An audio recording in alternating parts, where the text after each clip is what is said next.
आपका नारा है सबका साथ, सबका विश्वास, सबका विकास।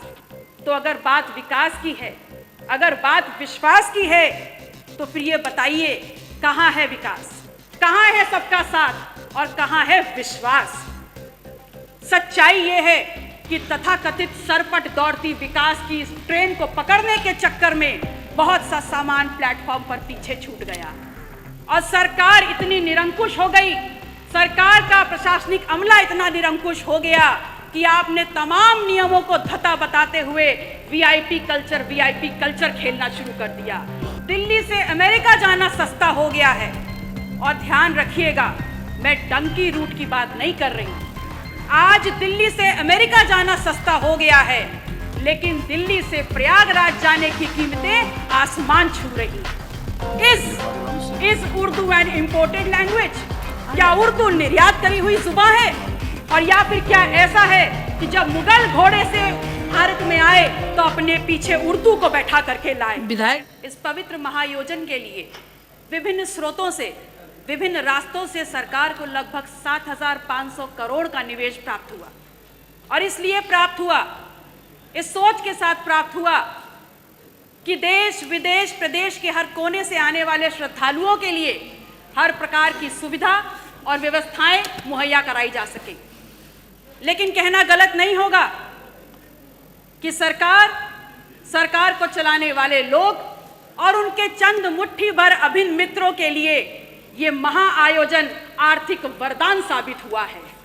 इस कदर साबित हुआ है कि जिसने जितना हो सका, जिस रास्ते से हो सका, उस महायोजन में आने वाले उस आम श्रद्धालु को हर प्रकार से लूटने का काम किया है। मान्यवर, आज दिल्ली से अमेरिका जाना सस्ता हो गया है। और ध्यान रखिएगा, मैं डंकी रूट की बात नहीं कर रही हूं। आज दिल्ली से अमेरिका जाना सस्ता हो गया है, लेकिन दिल्ली से प्रयागराज जाने की कीमतें आसमान छू रही हैं।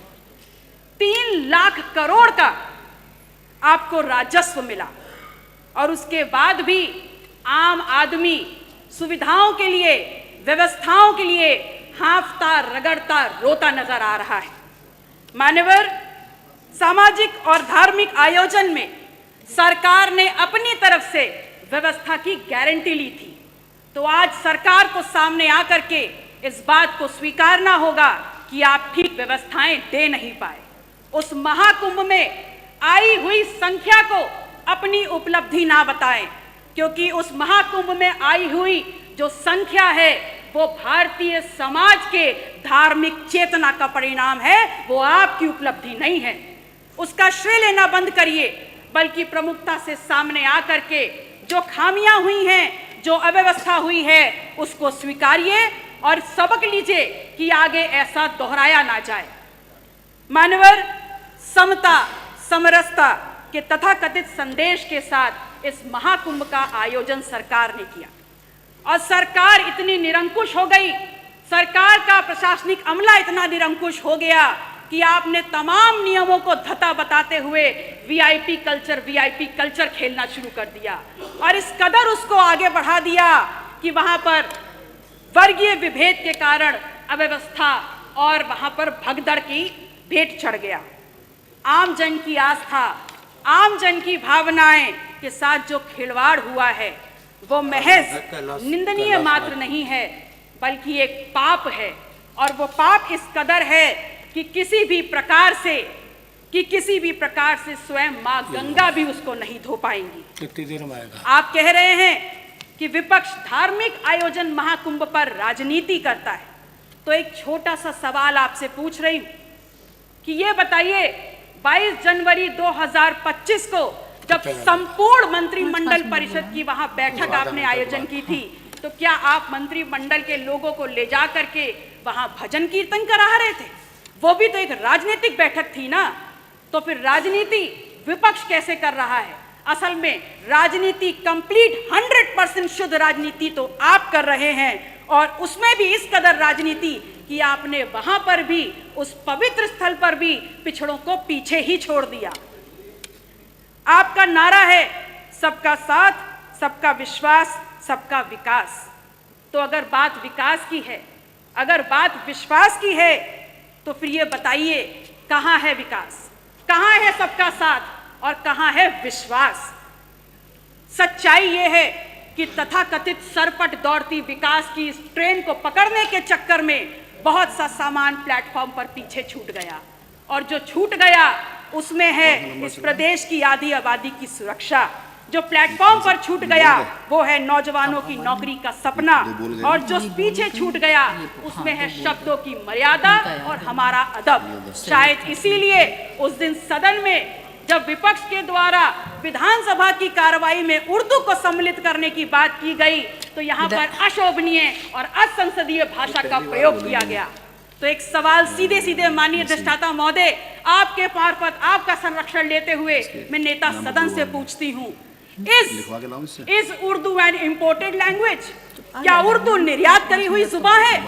और या फिर क्या ऐसा है कि जब मुगल घोड़े से भारत में आए तो अपने पीछे उर्दू को बैठा करके लाए? विधायक जी, तो 5 मिनट हो गया। धन्यवाद। माननीय अध्यक्ष जी, 1 मिनट और। माननीय अध्यक्ष जी, मैं सिर्फ इतना कहना चाहती हूँ कि महामहिम राज्यपाल ने हालांकि थोड़ा ही भाषण पढ़ा, पर मैंने देखा हर छोर पर भारत प्रथम स्तर पर है। बड़ी प्रसन्नता हुई और अगले ही पल ये भी समझ में आ गया कि माननीय राज्यपाल महोदय की क्या गलती है, वो तो बहुत दूर से आई हैं। असल में उनको जो झूठा सच्चा लिख के दे दिया गया उन्होंने पढ़ने का काम किया।